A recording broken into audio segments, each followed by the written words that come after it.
그러니까 붕괴를 붕괴라 부르지 못하고 범죄자를 범죄자라 부르지 못하는 이 세상. 이렇게 시작을 했는데 이게 무슨 소리냐면 어저께 주식이 막 오르르 무너졌다 막 그 얘기 있었잖아요. 네. 그래서 뭐 사천선 붕괴됐다 막 예. 이 기사가 나왔었는데 네. 아니 이게 지금 군부의 언론 지침서가 내려온 것도 아니고 그러게 말해요. 과거에 이제 선배들이 그 대장 갖고서 뭐 무슨 뭐 저 프레스센터를 불려가갖고 뭐 혼났다 네. 막 이런 얘기가 전설처럼 내려오는데 저는 대학생 때 그거 해봤습니다. 아 예, 그러셨습니까? 예. 대학신문에서 대학신문 들고 가서. 아 예, 그러셨군요. 예, 예. 그런데 박수현 민주당 수석 대변인이 기자들과 만나서 이렇게 얘기를 했습니다.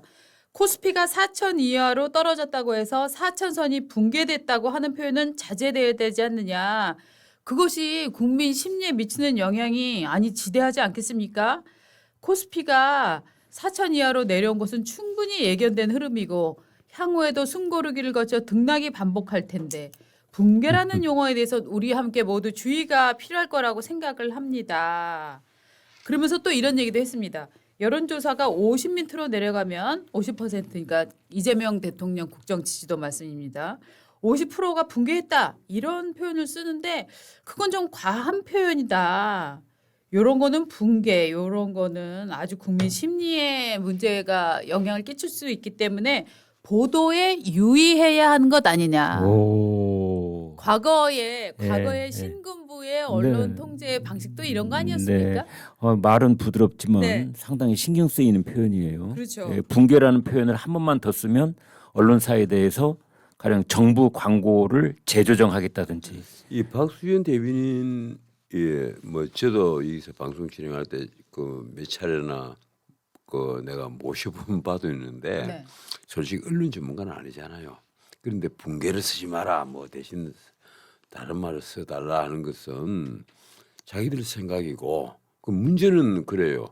왜 그런 말이 나오는가 하면 이 정권이 제가 늘 말씀드립니다만 대중의 세 급소 하나는 돈을 살포를 했고 하나는 주식시장에 목을 걸었고 또 하나가 특검이란 말이에요. 특검을 정권 출범과 동시에 밀어붙인 거거든요.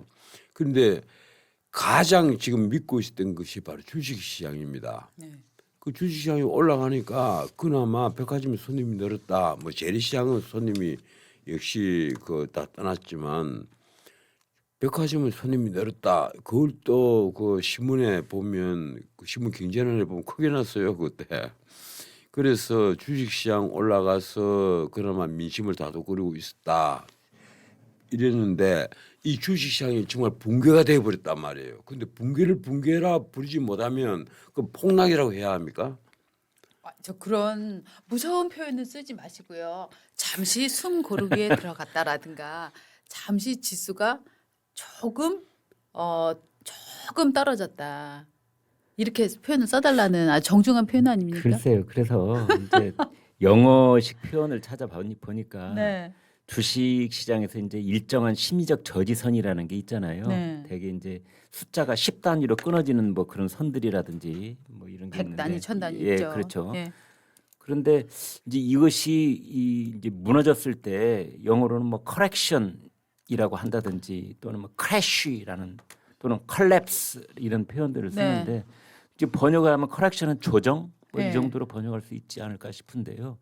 이제 박수현 그 수석 대변인 얘기가 그건 대통령 지지율도 그렇고 주식시장도 그렇고 항상 있는 등락일 뿐이다. 그렇죠. 또는 뭐 잦은 변동이다. 네. 잦은 변동 얘기를 썼더라고요. 그런데 이제 이 사람들의 그 이번에 붕괴라고 쓰지 말라고 하는 것을 보면서 4천선을 뚫고 올라갈 때 네. 언론들이 뭐 천정을 뚫었다 이런 네. 표현을 썼거든요. 네, 네, 네. 그때는 아무 말 않고 가만히 있더라고요. 그렇죠. 예, 붕괴란 말 쓰지 말라면 천정을 뚫었다 이런 말도 쓰지 말라고 해야지. 그렇죠. 등락일 뿐인데. 네. 네. 그래서 이것도 자기네들 입맛에 맞으면 쓰지 말라. 써라. 입맛에 안 맞으면 쓰지 말라. 그리고 말은 부드럽게 뭐 자제해달라. 그건 좀 과한 표현이다 그랬는데 이거는 집권 여당의 수석 대변인이 이런 말 하면은 사실은 좀 신경 쓰이는 그런 언론사들도 있을 거예요. 네. 자, 이게 지금 보도 지침 같은 저는 느낌이 아니 내가 든단 검색을 말이죠. 해보니까 붕괴라는 단어를 쓴 언론사가 너무 많은데요.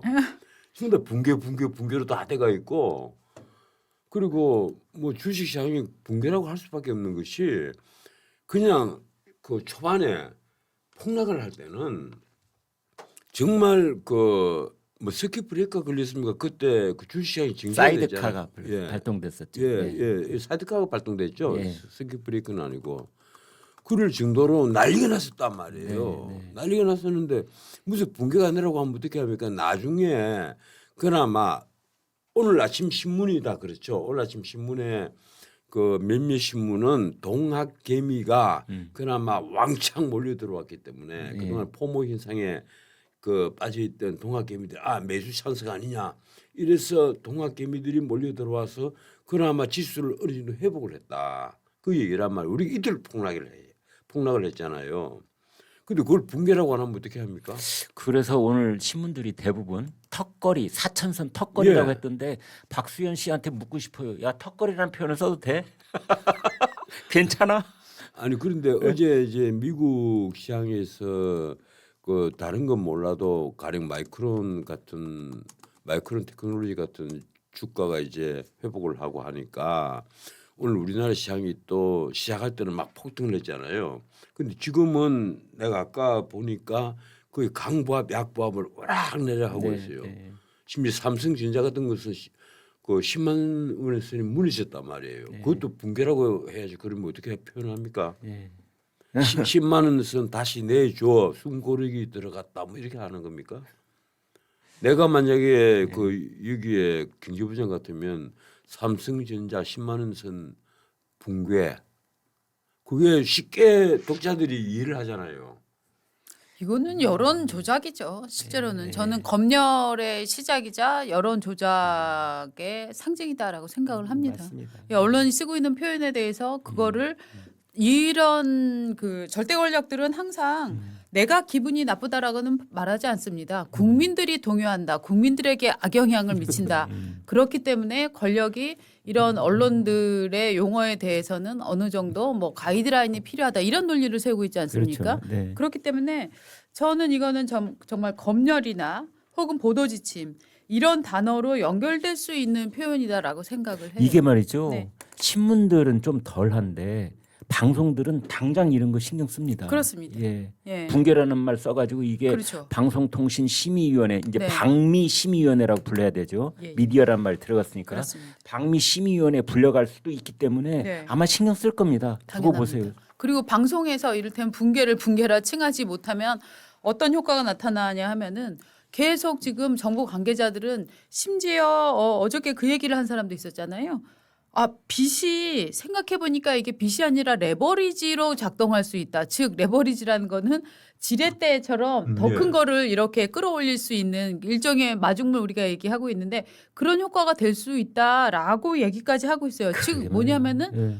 아니 지금 주식 오를 건데 빚내서 투자하세요. 이 말을 저는 아주 고급스럽게 표현한 거라고 생각을 하거든요. 살다 정부 당국자가 네. 빚내서 투자라는 말을 마치 이렇게 부추긴 듯한 발언하는 그렇죠. 걸 보고 귀를 의심했습니다. 그렇죠. 그것도 레버리지. 그것도 현재 금융위 부위원장을 하고 있잖아요. 네. 맞습니다. 예. 맞습니다. 자, 뭐 내 이름은 그 말씀 안 드리겠습니다만 네. 권모 예. 금융위 부위원장을 하시는 분이 직접 비투 투자에 관해서 언급을 했단 말이에요. 네. 그 나쁘게만 보았는데 그게 아니다. 그렇죠. 레버리지 투자의 내 기억이 정확한지 모르겠습니다. 레버리지라는 단어 레버리지 썼습니다. 투자의 일종으로 봐야 네. 볼 수 있다. 야, 그렇습니다. 비투가 레버리지라니 정말. 내가 앞에 있었으면 정말 한마디 했을 거예요. 예. 좀 많은 짓이냐. 예. 예. 어? 이 화제의 발언을 한 사람은 권대영 금융위원회 지금 그 부위원장입니다. 이름을 밝혀도 되는 겁니까? 네네. 이 기사로 다 나왔습니다. 그리고 그래요? 본인이 이제 기자들과 함께 한 방송에 출연해서 한 얘긴데요. CBS 라디오에. 저는 이 정부의 굉장한 특성 중에 하나가 방송을 그렇게 좋아하는 건데 지금 정책 당국자들이 방송에 정말 많이 출연을 하고 있고 아직도 김민석 총리가 어저께도 김어준 라디오에 나왔더라고요. 아니요. 우리나라에서 지금 국무총리가 정파성이 그렇게 강한 김어준 유튜브 같은 데 나가는 거 이거 괜찮은 겁니까? 저는 이것도 정말 황당하다고 싶은데. 총리가 유튜브에 개인 유튜브에 나가는 것은 네. 조금 그 이제 말이 나올 수가 있겠죠. 그렇죠.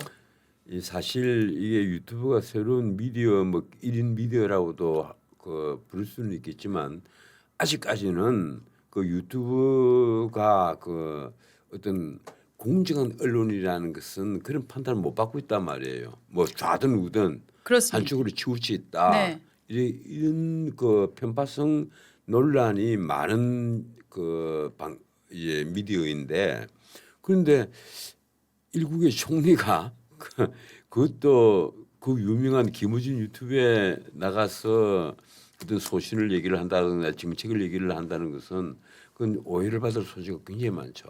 그 지금 변호사님 굉장히 점잖게 말씀을 하시고 계시는데요. 원래 제가 저는 점잖은 사람. 이렇게 정파성 강한 국민의 절반이 정말로 어떻게 보면 절반은 지지를 하고 절반은 혐오하는 이런 저 채널에 나간다는 것 자체가 저는 굉장히 부적절하다고 생각을 합니다. 왜냐하면은 지금 김민석 그 총리는 국민의 세금으로 월급을 받고 있어요. 김어준 지지자의 월급을 받는 게 아니란 말이죠. 그렇기 때문에 어떤 소신을 밝혀야 된다거나 정책을 설명해야 된다면 공중파 텔레비전 있지 않습니까? 그런 데 나가야 되는 거 아니에요? 맞습니다. 네, 저는 김민석 총리가 저희 유튜브에 나온다고 해도 저는 사양하겠습니다. 오히려 총리가 되면은 저는 유튜브에 나와서는 안 된다고 생각을 합니다. 저도 이왕 김민석 말이 나왔으니까 한 말씀 더 드려야 될 것 같습니다. 그 YTN이 그 이제 유진 그룹입니까? 네. 네. 거기에 넘어간 데 대해서 새로 판단을 해라, 새로 네. 조사를 해라, 네. 조사를 지금 하고 있단 말이에요. 뭐 값싸게 팔려 나갔다 이렇게 본 것 같아요. 네. 원래 YTN하고 연합뉴스 TV가 같은 뿌리인데 거기 국가 예산이 이제 많이 지원이 됐잖아요. 네. 해마다. 그런데 그게 가령 유진 미디어로 가면 저는 그렇게 생각합니다. 이 국가 예산이 지원되는 뉴스 채널이 원래 연합뉴스에서 하나가 나온 것이 YTN인데 그래서 YTN이잖아요. 연합 텔레비전 그 네트워크입니까? 뭐 아마 그랬을 거예요. 그런데 그걸 다시 또 연합뉴스 TV를 또 만들고 해서 두 개가 생겼거든요.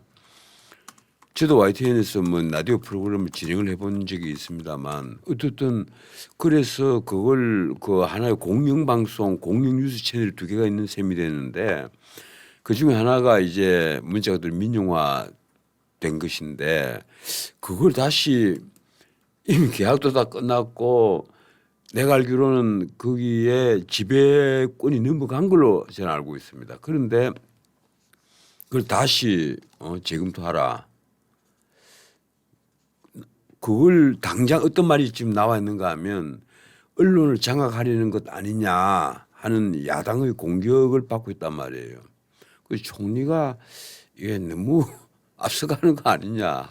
앞서간다기보다 YTN 같은 경우에는 2023년부터 2023년에 2024년 예산안부터 예산 지원이 전액 삭감이 되었어요. 그래갖고 그렇군요. 민영화 시킨다는 게 정부에서 보수 정권에서는 기본적으로 그 큰 정부를 지향하지 않기 때문에 이런 국가 지원 그런 사업체 같은 것들을 다 민영화 시키는 방안들을 많이 써왔고 그거의 일환으로 유진에다가 매각을 한 부분이 있었던 거거든요. 그래서 이거는 사실은 어떻게 보면은 이게 국가의 이제는 사기업인데 이게 국가의 이 정말로 국정감사에 부를 대상은 되는가까지도 논란이 될 수 있는 요소들이 좀 있단 말이죠. 그런데 이왕 말 나온 김에 꼭 네. 한 말씀 드리자면 그 탈규제도 굉장히 중요하고 민영화가 그렇게 또 중요합니다. 영국에서요. 이 마가렛 대처가 집권하기 직전까지 영국에 있는 공기업들의 그 10대 공기업이 모두 그 1조 원 이상의 우리 돈으로 치면 1조 원 이상의 적자를 보고 있었습니다. 매년. 그런데 그걸 마가렛 대처가 민영화를 밀어붙였잖아요. 뭐 브리티시 에어라인부터 레일로스 그다음에 석유, 철강 그다음에 금융까지 다 그랬는데 그 이듬해 다 흑자로 다 돌아선 거예요.